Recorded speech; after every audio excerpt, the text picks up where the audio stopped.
And I think that level of personalization is like, it's not gonna be your best friend. Like, sure, some people will have AI best friends, and I think that's great over the long term, where you've got someone that you can vent and talk to. But I think it's more about like, hey, you've got this personal assistant that only chimes in when you want it to, but it knows when to interrupt your day, to when to insert itself, and it knows when to just let Andy run because he's on fire, and I do not want to bother him. Welcome to Startups Decoded, the show that gets real about what it takes to build a successful startup. I'm Andy Walsh, 2 times exited founder, strategist, and your host. Each week I talk with top founders, investors, and operators to unpack the plays that drive real traction, not just headlines. If you're building something bold, this is where you'll get the honest insights to scale with clarity and confidence. Let's keep growing together. Hit subscribe and share with your community. It would mean the world to me. Hello and welcome back to Startups Decoded. My name is Andy Walsh. Today I'm joined by a special guest, David Shim from Read AI, and we're going to be talking about not only how you're using AI to improve your day-to-day from a work perspective, but also look at the future as far as how, from a personal perspective, we can lean into some of these tools to improve our life. David, welcome to the show. No, thanks for having me, Andy. Excited to talk about this stuff.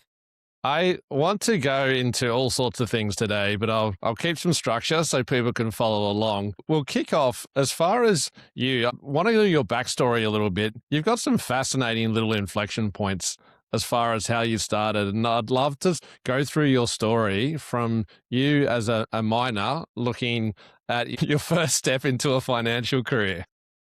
Yeah. So when I was younger, I used to watch television, and sometimes they would have like the stock ticker at the bottom. And I was like, I always wondered what that thing was. And then I started to look at the newspaper, and I was like, what are these symbols and why do they go up or down? And I really got into the numbers. And right around that time, internet stock trading came to fruition, where you could actually trade stocks without having to talk with a broker. And so my mom created an account for me. And this is when I was probably like 14 or 15. She created an online account for me. I started trading it. She didn't know what she was doing. She's more like, "Hey, my son wants to do this. He's probably playing some game and he needs some information." And I started trading. I started to do pretty well. And I was day trading before day trading was a thing for the mass population. And what happened was I was trading so much that it slowed down the system, that it broke some things. Because again, this is early days of website trading. Finally, I was like, this isn't working. I talked to the CEO of the brokerage. They hear a kid on the call talking, and he's like, "What are you doing? Like, how are you doing this? You're not supposed to be doing this." So I kind of got booted off the system there. And what I learned was like, there are other places where professional traders trade. And so I went to this course and I talked to these people, and they said, "Hey, we will give you access to the system called Small Orders Execution System, SOS, where it lets you trade stocks in seconds, where if you want to buy something, the broker has to accept it or they move off of the price." I was like, this is the coolest thing ever. And by that point, I was about 16, 17. I went through the whole program, and they're like, "Hey, you ready to trade?" I filled out the forms, and they're like, "Oh, you're only 17 years old. You can't do this because you're not legally an adult." And I was like, "What? I just did all this stuff." And they're like, "All right, if you really want to do this, here's what you have to do." And I was like, "Okay, what do you need me to do?" "You have to get emancipated from your parents."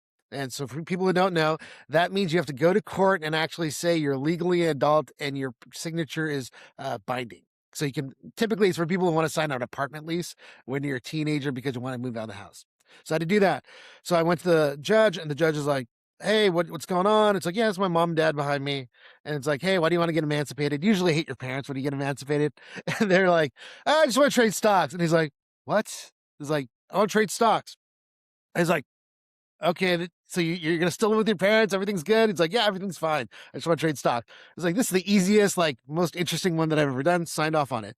But that was the easy part. So the next part was like, "Hey, you actually have to prove that you're financially literate." So the only way that I could do that back then was take the Series 7, 24, 63, and 65 exam. Those are exams to actually be a stockbroker. And back then, there wasn't like guides on the internet that you could look at. I had to order a book. It took like 3 weeks to get to my house. Read the book, I studied it. I had to mail in his form to actually take a test. But I passed the test when I was 17 years old. So I passed the 24, 7, 65, 63.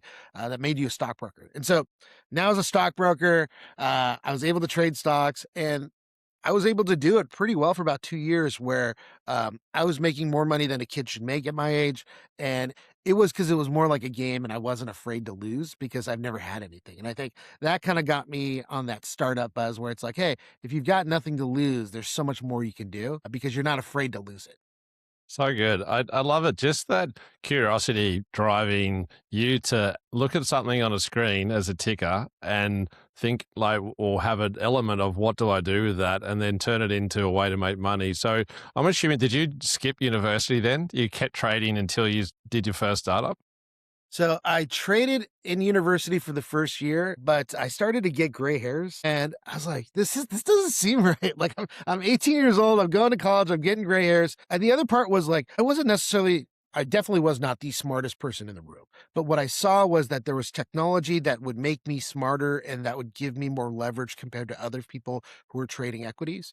And so that advantage started to become less and less and less over time as computers got faster, as internet became more available. I kind of saw those two things where it's like, hey, I want to enjoy my college life. I've made a good chunk of change, and technology, I'm not as good as I used to be, and I think I'm going to get worse over time against this. So I decided to step away and go to college. I did a little bit of trading in between while I was in college, but the big thing back then was like IPOs. This was like 2000. No, this was 98, 99, 2000. There are a lot of IPOs, and the way that you would get IPOs is you sign up on E-Trade, and you would go in and say, "Hey, I want this IPO." And this was like the dot-com boom, so IPOs were going up like 100 points when they went out in a single day. So if you got one, you'd make like 2 grand, 10 grand, like nothing. It was just easy money. So what I did was I actually created like 50 accounts. And so I'm a kid, I buy 50 accounts. Those 50 accounts wouldn't get it. Only like 4 or 5 of them would get it. But 4 or 5, and you get 2 grand on each one. You're like, hey, I just made 10 grand this morning. This is pretty good. And so I did that for a while too until they caught on that at 50 accounts. So fun. Love it. Okay, let's fast forward. I want to talk about your first big startup in Placed. How old were you when you started that? Do you recall? I think I was like 27, 28, somewhere around that age. Okay. Yeah, it was my first startup. I lived in Seattle. I worked at startups. I went down to the Valley in San Francisco, worked at a startup called Quantcast.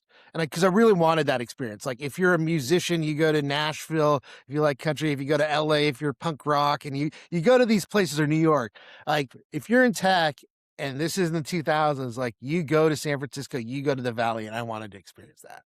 So good. Concast was obviously iconic back in the day Yeah. and formidable in that sense. So Placed, you started and you had a big exit out of that. Yeah. So we started a place like Quantcast was doing web analytics, and that got me into analytics in the same way that stocks did, where I was just diving in a little bit deeper. Android and iOS had just come out in what was it, 2010, and so I started to fool around with it. And what Place did was we said, hey, people's location data is very valuable, not just from an ad targeting perspective, but where were you when you opened up Candy Crush? Where were you opened up E-Trade? Where were you when you opened up Tinder? And that location data was something really unique because everyone tracks everything you do in the app on the website. They didn't track where you are in the physical world. So that was the big bet. Ultimately, kind of went out and said, like, how do I get this location data? And I took the approach of like, I'll just give people money. Like I don't want to be weird and like do these SDKs that kind of people are doing anything from an ad basis. I said, I will give you money if you let me understand where you go in the physical world. And people thought, hey, this is a great trade off. I can buy like 6 apps this month if they just go in and I give my location data. And people don't go anywhere crazy. If you think about it, like, where do you and I go? Maybe we go to a bar. Maybe we stayed out a little bit too late. Maybe we went to the casino when we were in Vegas. But that's generally what the worst things that people do is like, oh, I went to a fast food restaurant twice this week. That's the end of the world. It isn't. But the analytics there is very interesting when you actually look at it. And so we built this kind of analytics platform. We had millions of users against it. And we didn't have a really good use case. So we knew where people were going in the physical world. We could build Nielsen or ComScore for the physical world. But people were like, what do I do with this in 2012 and 13? They're like, this is really cool data, but I don't know what to do with this. Ultimately, someone came on, knocked on the door and said like, hey, we are an ad network. We are a mobile ad network. People do not click on mobile ads back then and buy things because it wasn't a very clean process, but we think there is some value with that. Can you actually tie your panel of users where they go into the physical world and see if they saw an ad exposure and say they saw an ad, they went into a McDonald's, they saw an ad, they went into a Best Buy. And for this is where it's like, I'm not a genius founder, where it's like, I said no for the first year. Like I said, no, a pure analytics. I don't want to do anything advertising related. And then they came along and said, hey, here's a check for $50,000. You only need to do this once. Can you go match these two things together? I was like, oh, it's $50,000. Business is a little slow. Like we got this great technology, but we don't have product market fit. We did it.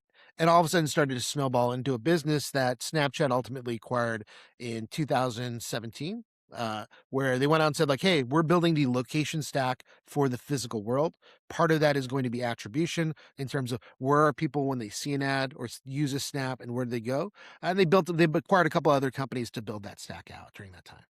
I remember that era, and contextual advertising of retargeting between physical and digital became such a big deal, right? That. And it makes a lot of sense. Like if you were early on that, you kind of stood out where it's like it's the first people that use UGC content in their ads, where it's like, oh, this is kind of weird. This is not a polished ad, but it's someone that I've actually seen, and now I'm going to pay more attention to it. It's the ones that first started using AI on Meta or Instagram. Like these things actually have a lot of pop, and then once everyone piles in, the value starts to get a little bit less and less. So you were at Snap, or got acquired by Snap rather, pre-IPO then. Like that came after, Now, right? right after. So Snap acquired us in 2017. I think the stock was around, it was higher back then, like $16. Uh, and so it was an exciting time because it was going in and saying like, hey, 1 + 1 = 3. Because if you think about snaps, I forget the exact number, but like 80% of snaps where you take a picture happen outside of your home. So it's going in and saying this product is designed for the physical world where they're taking pictures. And if you serve an ad to them in that physical world, can you map it back to a store visit? Makes sense. Makes a lot of sense. Okay, I want to jump into Foursquare. I had a colleague that I used to work with, and he was obsessed by being the mayor of our local cafe. It was like this ego-fueled thing that he just had to be that guy. And you were literally the mayor of Foursquare, period. You're the CEO of that. And there's a trend here. Again, I love this understanding human behavior part of it. I'm fascinated as an outside looking in at human beings, and I would have loved to have studied psychology to go deeper. And that part of the behavior, physical, digital, and the connection and intersection of those, it feels like there's a theme there. Like your experience in Foursquare feels like a natural extension of what you did with Placed. 100%. I think the Foursquare was just a different level of scale, and it was more consumer. Like Place was really around B2B. We gave people money. We were able to map back to store visits. Foursquare was this global consumer brand where people were using it for different things. People were using it for exactly to be mayors to compete with one another in different places. Companies like Uber actually used this to make sure their place databases were most up to date. Because if you're a mayor of a place, you're going to update the hours of operation. You're going to put more notes and comments. And if they start closing on Saturday, you're going to put a note in there that they're closed on Saturday. So we had this rich data set that these platforms wanted access to because they wanted to refresh their place data. And so that wasn't the original intent of Foursquare, but it kind of got into a business like, hey, people want to utilize that. And then we started to go in and create things like automated check-ins where we can check you into a place that you forgot maybe to do, but you want to keep track of how many times did I go to the gym? There are a lot of people that actually used it for health benefits to go and say, do I go to the gym enough? Do I eat fast food too much? Like you can look at that and it kind of quantifies your activity and it lets you kind of judge yourself. So not going in and saying, I want other people to look at it. Sometimes they can hide those things. We even had really interesting things where certain countries didn't allow dating apps. And so what people did was we were like, why is there a huge spike in this country in the Middle East? And they're like, we don't know. We started looking at people were actually checking in and using comments and they're kind of highlighting these are the places where I like to go. And they were starting to communicate with one another as a dating application. And so it was kind of cool to work with this kind of platform where people were finding their own personalized use case for these things. Comes the romance. People get creative. 100%, 100%. And then so that all that location, the analytics, ultimately we were kind of like, hey, core product of consumer is incredibly important. But the intelligence behind that is even more so, where people want to build on top of location data. They want to understand places. They want to understand popularity of places because as you start to have algorithms that say like, hey, here are all the places nearby you. What is the best way to actually sort that order? Well, the best way is to actually say, what's the most popular place? What's the best rated place? Now that you see that by default, but in the early days, Foursquare was really powering that portion.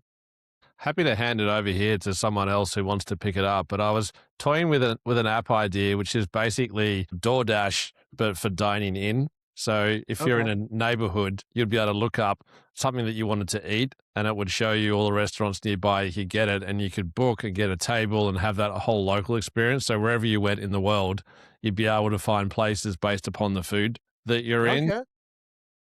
And I was toying with the idea, but then I just look forward and I know there's so many big players that will eat this up. And the Gemini integration into Google Maps basically just takes that over because you're connecting so much information at scale, and I can't compete with that. But what I love though is that physicality of community and connection and the way that it comes to life. It's not the focus today, but there's a real resurgence coming back in how people actually take what they used to do in person and merge it with what they do from a digital perspective, because we've lent so heavy on digital and that experience that I feel like human beings have lost their way a little bit. I would totally agree, and I think you're seeing people lean back that other way in the exact example that you gave. One of my friends, former colleagues, Antoine, he founded Zenly, which was a way where it's like you could see your friends on the map.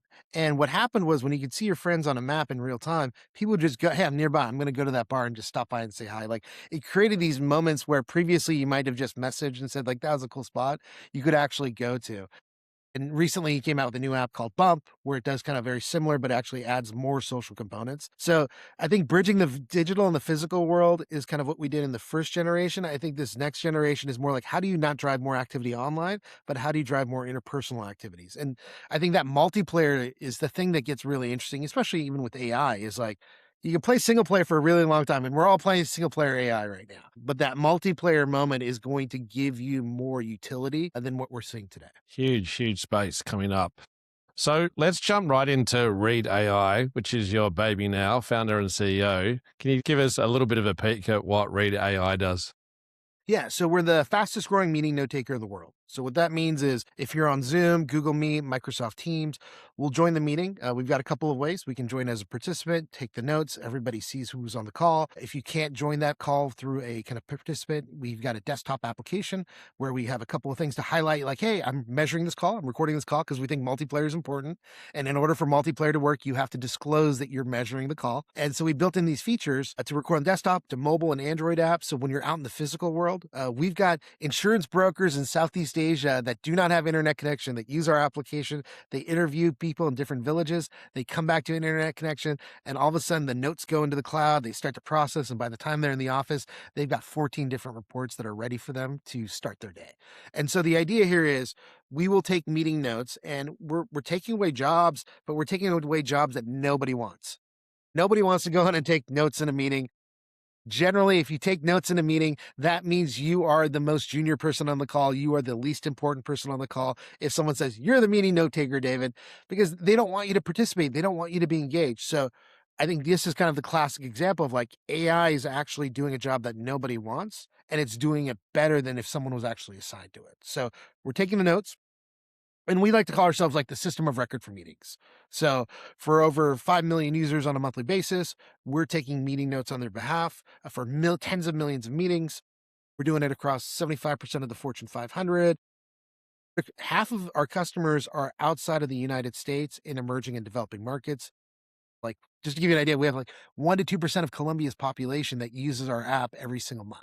And so that's not tech people, that's like everyday people. 1 to 2% of people are using Read in Colombia. We're the number one meeting note taker in Brazil. So it is really interesting how AI has been able to go in and say, like, take something as generic as meetings and democratize the ability to actually scale that out.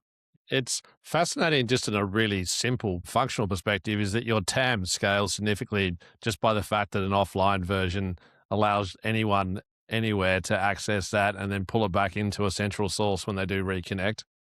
Exactly, exactly. And even better is everyone talks about agents. I'm sure your audience definitely knows about AI agents. What's really interesting is it's the most classic use of AI agents. It's probably the most popular that's out there because it joins the meeting, it takes the notes on your behalf. But 1 in 5 meetings for us, our users actually don't even go to the meeting anymore. So they send their agent to go in and say, "You represent me. Go give me that information and then bring that context back to me." So when I do a search on our platform, when I ask our platform a question, it's able to go in and say, "Hey, you weren't even on the call. You didn't even know this call existed, this content existed. I got this." And it gives you that insight. And I think that's where we're kind of seeing a lot of kind of utility where it's like, it not just amplifies what you do in a meeting because you're paying attention, it amplifies the places where you're able to go. And if you're double booked, if triple booked, you're able to still be there. The async nature of that, as far as showing up when you're not there, is actually a really important note. And I give you an older school example, like having large teams work for me. I remember seeing email chains go backwards and forwards. and I'd just see it happen, and then I would just stop and not check it until there'd be a resolution. So I'd just read the resolution at the end and not get caught up in all the detail, and my inbox became so much lighter as a result. But ultimately, I had to teach folks that maybe they should stop and have a conversation rather than have 5 people going bouncing around on the same email thread. And what you're doing now is literally closing the gap on all of that in an async way where you don't have to show up, or you do. You all get the same output. And there's the action at the end is what I'm fascinated on, because obviously taking notes and having a transcription is one thing, but then having the ability to apply that across processes, SOPs, etc., that you roll out. How does it start to integrate into who does what it does next, and even further, like the next step as far as creating a future state where you know that you're going to have to do something that wasn't even talked about in that meeting? Quick word from our friends at Deal. Founders, are you hiring? Whether that's your first person or your 50th, you've probably already hit the moment where the best candidate isn't even in your city, let alone your country. That used to mean so much paperwork. Deal removes all of that. One platform that lets you hire in days.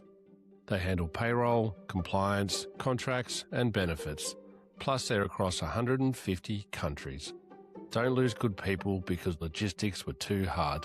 Deal solves that problem. Check it out. startupsdecoded.com/deal.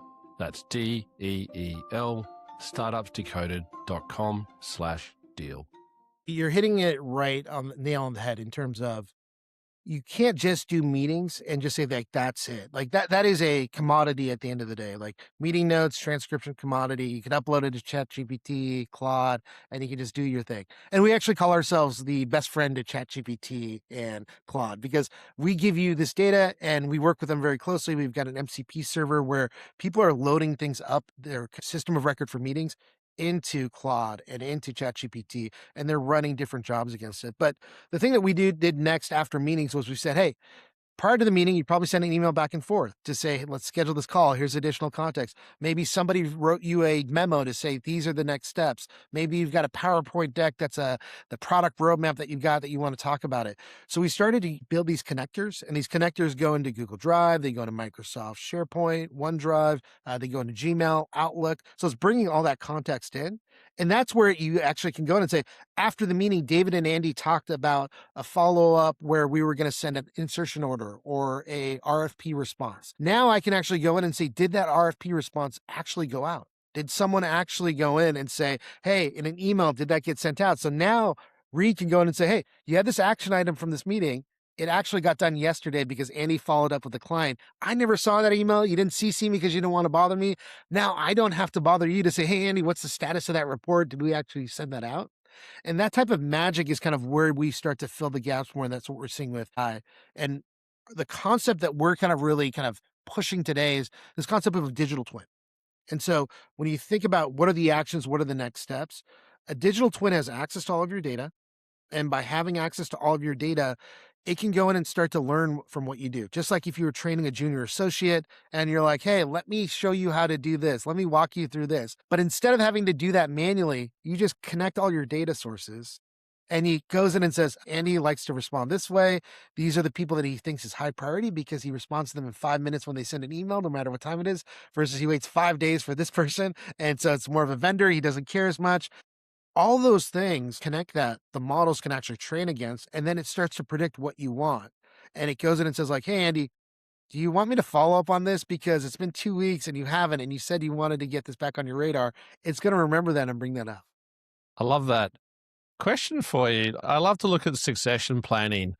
If you're 16 to 18 now and you're coming into the workforce and you actually don't use email and there's no historical data to lean into and you jump straight into the tool, how does the model actually catch up to learn how you operate and who you are? Do you still have to spend some time in the trenches on like what is literally old tools now almost? You don't need to spend as much time in the trenches because as long as you connect those data sets, our systems will actually go, and this is just kind of general, Context is becoming cheaper and cheaper every single day. So you can look further and further back. When we first started, it was really expensive. So we looked at a month.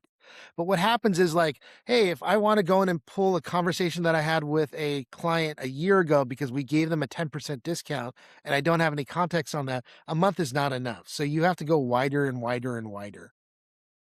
Models have become cheaper to go and add more tokens, add more context.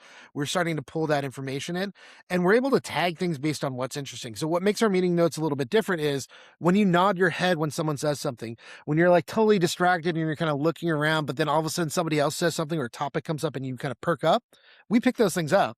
And so, we're able to kind of go in and flag these kind of tags that are really interesting pieces of content that have high value to you, that you paid attention to, that you responded to faster, that you were invested. And so now I've got almost an interest graph for you. And based on that interest graph, I can identify pieces of content that I want to store a little bit more in the RAM versus going in and putting it into the hard drive. So I can access that a lot faster. So it's using those types of techniques to make that data kind of readily available. But then from a training perspective, you have to build a couple set of tools. So we have this thing called folders. And these folders, super basic idea. Everyone has folders. If you go to Windows, Mac, you've got folders. But these folders you can share. Again, concept that people are used to, but you put in things that were like onboarding new employees. Hey, this was a really great meeting. This is a great example of this. So now everything is up there in that folder. A new person starts. Here's your knowledge. Here's your entire team's knowledge because they're contributing content into it and they're choosing to share it. And now any new person comes in, they don't have to bother the team. They don't have to go in and say like, I don't understand this, but I don't want to be annoying to Andy or David. So they kind of wait around. Now they can just go in and ask it questions. And even more so, your digital twin there for that folder can go in and say like, hey, you might want to check in with your boss on this thing. And this is not the format that we usually do, or we don't describe the product in this way. Maybe you should reword it this way. And it's doing it in real time in the moment. And I think that's really unique and special. I mean, I have a simple Notion wiki that is basically the leaping off point for all the things company, brand, SOPs, templates, etc. And it does that. But the layer that you're talking about is a dynamic, interactive version of the same thing. And one of the things you've talked about is institutional memory. And people would do like desperate things to retain staff because they don't want that person to leave because they hold such intimate knowledge of things that no one else knows. So reading between the lines, it sounds like what you're doing is accessing all of that. So the IP sits on the company side and that one person doesn't have the same power. I think it gives them a lot more power in certain ways in the sense of like they're the training data. So if you think about it, for OpenAI, for Anthropic, there's this whole ecosystem of billion-dollar companies where they're feeding training data back to those large language models, those foundational models. Because based on what someone does, like they're always constantly changing. They're like, hey, all of a sudden the sales pitch didn't work very well. I'm going to tune it a little bit more this way. Or hey, people aren't talking about a product in a specific way anymore. It's less popular. They're able to pick that up. And so you're training the models longer term. Now, does that mean that IP belongs to the company? Yeah. Generally, we all sign agreements when we join technology companies, even big companies, where it's like, hey, anything you create during your work belongs to the company. But it's actually a positive in the sense of like, you don't have to spend time training people as much anymore. Hey, if you're transitioning and you got a promotion to a new role, I used to remember if I ever got a promotion, I was like, dude, I got to write and train my replacement. I got to create a new guide. I got to create a doc. This is a lot of work. Would you prefer to go in and say like, hey, digital twin, go in and just train this person? You got it. Take my data. I really don't care because you just saved me 3 weeks of time to just only spend time against this. Now, I think the question would come up like, hey, well, if that happens, am I becoming easily replaceable over time? Like, can you replace me? Can you fire me? And I think there is a set of truth to that where it's like, hey, if I can create someone that is 80% of you, it is going to work, but only for a limited time. Because as new inputs come in, it's not going to be able to say like, hey, Andy would have changed it this way. He actually stopped using this approach. He started to use this terminology instead. Those things it doesn't have access to. So it's going to be Andy from 2 years ago. At a certain point, Andy from 2 years ago is not as smart as Andy today. And so you want that training data. So there is kind of a ephemeral period where it is valuable, where people are going to see that benefit, where if you decide to quit, you're like, hey, I don't have to give 2 weeks notice. Just use my digital twin. I'm good to go.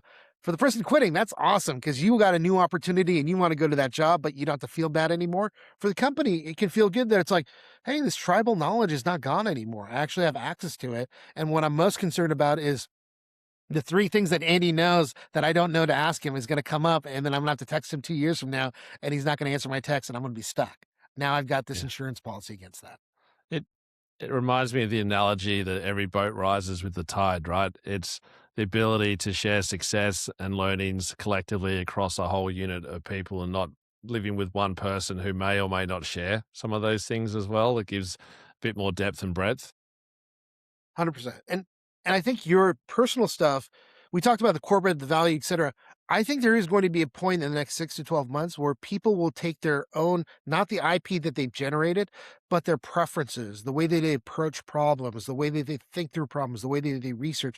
Those things aren't necessarily IP. That's just you and how you do your work. But imagine if you can take that, it's digitized, you can take it to your next company, and all of a sudden you're running. It's going out and looking for the things that you want to include in your process, and you don't have to hunt and peck, you don't have to use kind of that institutional knowledge. You can pull that in right away. That I think also lets you on board a lot faster. It lets you kind of be the better employee to say, "Hey, my 1 month kind of training period, my probation period doesn't matter because I'm starting at 100% on day 1." It's so effective. And I look at two things there. One is the day to day how you operate, but I also love what it opens up is the knowing what you know and knowing what you don't know. If you think about a traditional corporate environment, a lot of people get promoted via longevity. They stay longer and they keep getting promoted, and they may not be the best person.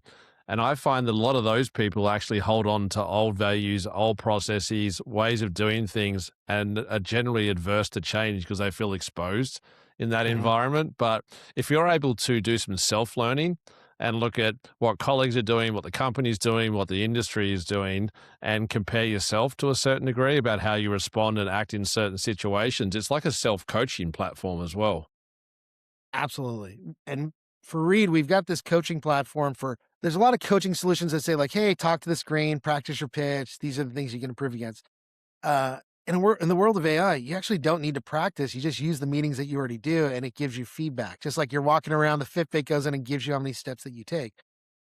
So we took this feed coaching thing and we said, how fast do you talk? Do you interrupt people? Do you ask enough questions? Do you go on monologues? And we had that data, and people were like, "Oh, this is great." At first, people were like, "Are people going to be offended by this? Like, this AI is telling them like they're bad speaker. People get disengaged when they talk for more than 2 minutes." People loved it because it's not your manager telling you, it's not your personal contacts telling you, it's not your colleague telling you, it's the AI. And, like, and then what we did was we then said like, "Hey, you know what? Let's add the video clips of when they did talk really fast because they say, 'Hey, I don't talk at 300 words per minute.'"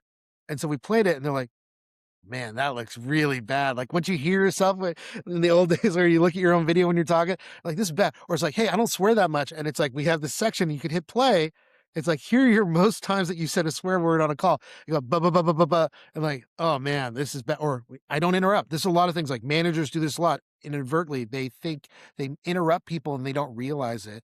They can hit the thing and they can actually see, "Oh, wow, I did actually interrupt someone a lot. And that was kind of rude." And it's the self-correction is something that didn't exist before, and I think that's awesome too. As an Australian that moved to America in 2012, call it an immersion or induction rather of fire. Like my my immersion here, it's like certain words that I would use and sayings that people just would look at blank face, just no idea what I was talking about. It wasn't just the accent; it was there. So that those things for me, it was happening on the fly, and I had to be pretty dynamic. And you pick up all sorts of bias historically from your life, not just where you're from, but how you think and act. So I love that thinking. And the part that I want to build on there, you talked about jobs and retention of jobs and what happens in the future. The question that I always love to ask folks, and this is probably more David's point of view rather than Reed, is around curation versus creation.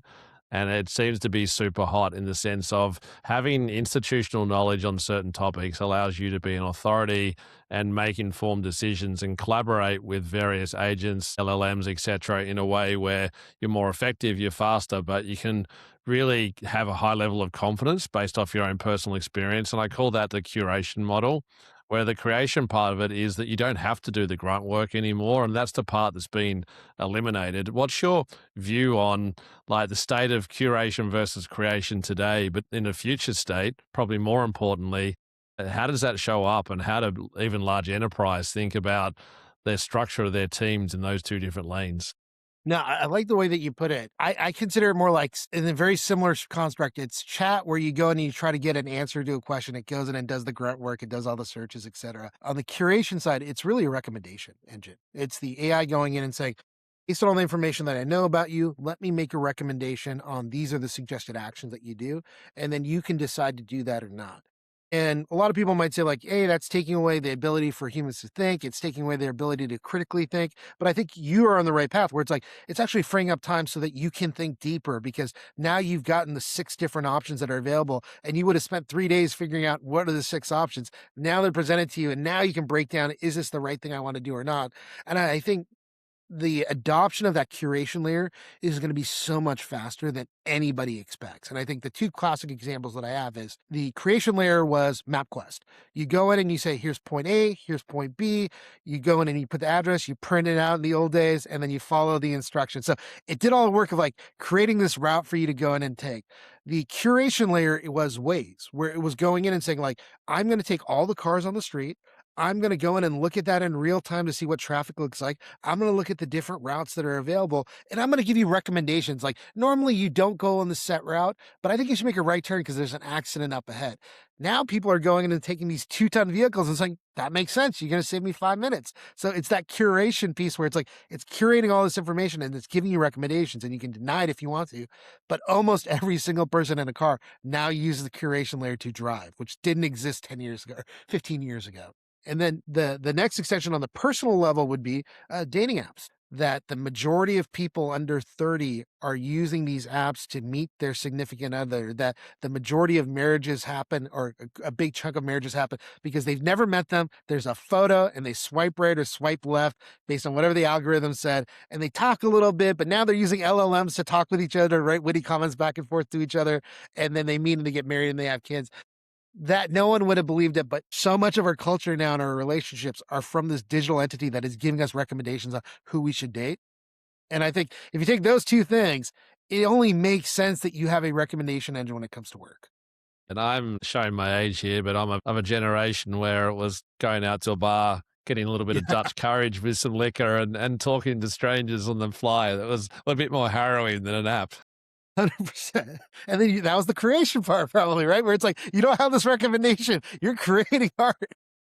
100%. And like it, if I was to do that now, as in the in-person part, I'd be so much better. But as a kid, I would call myself back then. You just don't have the confidence. And there's something interesting in that as far as a human psychology perspective of what you're able to do across these AI tools is nurture things a little bit and give yourself more self-confidence because you don't need to know everything to make decisions. You can actually have a co-pilot, which is part of what you're doing as well, to take you on that journey and sense check and quality control to a certain degree, your own thinking process. And that allows you probably, I would assume, to shine and be a better version of yourself.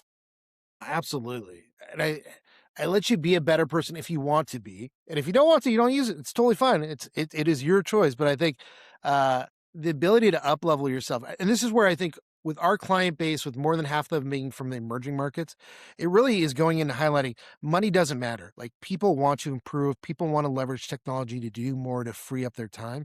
And the fact that, Colombia is an incredible country, but the GDP is a little bit lower than a lot of these developed markets, but they're going and adopting it because it's giving them more time. It's giving them the ability to make more money, to spend more time with friends, more family time. And I think people want that and people want to be better. And I think it is going to be really interesting in terms of the emerging markets on how quickly we're going to see them adopt, where just like with they never had computers, but now they have smartphones. And that's a big chunk of the emerging market. That's their computer at the end of the day. I think you're going to see something similar when it comes to AI. I agree. And leaning on that thread, I would love to look at the personal evolution of what you're talking about. From a company perspective, it makes sense. And if you're even half curious, you probably would have used various forms of read or other things that are helping you do your job day to day. What I'd love to look at is from a personal perspective, how it gets to know you. Like if I like a certain beer or a certain t-shirt or traveling to a certain place, what does the personal version look like of a read AI where it starts to understand who I am and make my own personal life more effective and give me inspiration? I think the easiest personalization is It's an executive assistant in the most basic form. So if I CC Ada at read.ai, and anybody can do this, it will go in and say like, hey, you've got a Read AI account. I've got all your meetings. I got all your information. I know who's important to you. I also know that you have really bad meetings in the afternoon because I've got the scores and your engagement level. So I kind of know you don't like meetings in the afternoon. I also know you don't like meetings that are more than an hour long because your engagement and sentiment drops off. I do know that you have a girlfriend and you want to meet up with her, so you're willing to move things around for her. So it starts to pick up these things just like a personal assistant would. And so when I'm asleep, sometimes someone might email me and Ada at the same time, and it will coordinate with that person to schedule a time to set up a meeting, to schedule a call. So if you're in Australia on vacation, it will go in and coordinate on my behalf. And it understands my preferences. And then when I wake up in the morning, it's like, oh, great. I've got a call with Andy at 8 a.m. and it's like 4 p.m. in Australia. That's a great time for both of us. Let's go do it. That sounds awesome. But it's doing that piece. But then what it does next is really interesting is like, it goes in and says, how did you follow up on each call? So if you've got a recurring call, hey, I'm going to predict what you were going to do next in that next call. And then I can see, was that prediction accurate or not? And it can then go in and say, hey, Andy, on that third call, I've got a couple things that you might want to do. And I'm going to give you a heads up a day, an hour beforehand and say, hey, you might want to go double check to make sure you have this number because you committed to it. And it's going to go in and like give you those nudges like an executive assistant would. And I think that level of personalization is like, it's not going to be your best friend. Like, sure, some people will have AI best friends, and I think that's great over the long term where you've got someone that you can vent, talk to. But I think it's more about like, hey, you've got this personal assistant that only chimes in when you want it to, but it knows when to interrupt your day to when to insert itself. And it knows when to just let Andy run because he's on fire and I do not want to bother him. I feel like I'm on fire this week in a good way. The last few months, I feel like I'm on fire the other way and I need someone to throw a bucket over me. But I want to look at the future state. I had a really interesting guest, Vanya. He's got a company called Qmo, and it's basically looking at proprietary data sets from a company perspective to ultimately predict the future. And the simple example that he gave was in a hospital environment, like discharging someone today versus 7 days, looking at a whole bunch of research, looking at the human symptoms and going like, what is the risk status and being more effective. But then he started talking about sporting results and looking at the future of who's going to win based off what different things. And I'm curious, like from a personal perspective, building on that side of it, if it knows so much about you and it starts going, well, I know that you love this brand Palace, one of my favorite brands. And it'll know that when I see something that's blue in a certain shade, I'll spend more attention on it. And it will start to build this profile of me and it will start putting things in my orbit where it knows me inside out. Like what sort of territory are you seeing there? Because I feel like that's the next natural evolution from an AI perspective is that B2B focus makes sense because that's where most money is. The consumer side is fascinating from an exploration of where that can go. Yeah, the way that I would think about it is to make sure that it isn't used for nefarious purposes like making you spend more money than you should, making you gamble on DraftKings or Kalshi more than you should. It's the idea of like, you don't want to necessarily leave that with the social networks per se, because their incentive is to drive more activity, to drive more advertising. It's going to be something that's more designed for you. And I think you're already seeing that now where individuals are willing to pay subscriptions where there is no ads. You see that for streaming services today where it's like, hey, I get a better experience when I don't see ads. I think you're going to see something very similar to say, hey, my personalization engine, all the data that I have available, I don't want it to be monetized. I will monetize it by actually paying for a service. And this goes to the whole work thing that we talked about too, where it's not just the IP that the work and the company creates, where they've got folders and the digital twin of you when you leave the company. It's also you get that benefit. And where are you going to put that? You're going to put that in kind of your personal engine. And we're seeing that where it's like, I think over like a third or 40% of our users are Gmail or free accounts because they're building their own kind of system of record for their emails, their meetings, their messages, the way they respond to things. And I think that's where we are going to go when it comes to people. It's not going to be something people are smart enough to know, like, I'm spending way too much money. Why am I spending too much money? It's because all my data is on this single platform that their job is to monetize against me. But I will say is you are going to see something that is going to be more ad tech related when it comes to the recommendation engine. So if you look at Facebook and Google, 90% of their revenue is still from advertising. And if you look at Meta, incredible engine. You put a pixel on your site where people buy something, you put a pixel on all the creative that you do, and then it just goes in and figures out what the right way to spend the money is. And you can spend millions of dollars and make millions of dollars based on that advertising without knowing how anything works. I think you're going to see the same thing when it comes to your individual level data to go and say, hey, Andy, he doesn't even know this, but on Tuesdays at 8:45, he gets a little bit annoyed. Might be he gets annoyed because there's a car that comes in, it's the garbage truck, and it wakes him up, so he doesn't have a good start. But I know from his meetings and his interactions, it's a little bit more terse. So I'm not going to schedule anything for the first 30 minutes of the day. And it's going to just understand that. And then your meetings after that are just going to be so much better. Your interactions with your friends, your significant others, so much better. And so that kind of performance, you're going to discover things that are hidden that the algos will actually go in and just make your experience better on a personal level. And it's going to be weird because you're like, why do I feel so good? And you don't know why. It's not because you worked out. It's not because you ate well. It just somehow the algo guided you in the right way.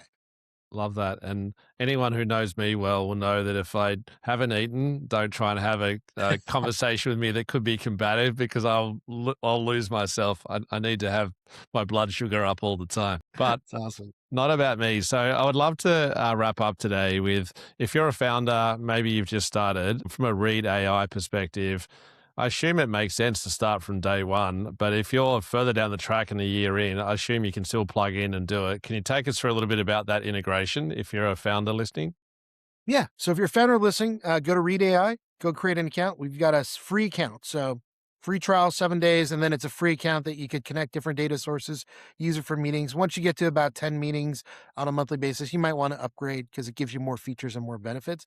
But the idea is we want to make it really easily accessible, and you get the most benefit when you connect more data in. And then I think the most beneficial thing for a startup founder is going to be try out Ada from a digital twin perspective. Not only is it going to make your life more productive, but it actually gives you a utility on what agents can actually do, where we're not building a new website. We're not building a new coding platform or SDE. We're just going and saying, like, email Ada at read.ai, and within your existing workflow, it's going to start to work with you and give you that resource. And that should actually give you ideas on whatever you're working to say, what else could I automate? And understanding that you don't need to build something from the ground up where you need to get everybody in. Work within existing platforms, solve existing problems. And I think that's where you're going to see a lot of scale. Great advice. Appreciate that. David Shim, CEO and founder of Read AI, thank you for making the time. This has been a real treat. No, Andy, this has been awesome. Really enjoy the call. Thanks for listening to Startups Decoded. If today's conversation helped you think differently, share it with a founder in your network. And don't forget to subscribe for real-world startup insights every week. We really value your support. If you're interested in partnering with us, email hello@startupsdecoded.com. I'm Andy Walsh. I'll see you next week.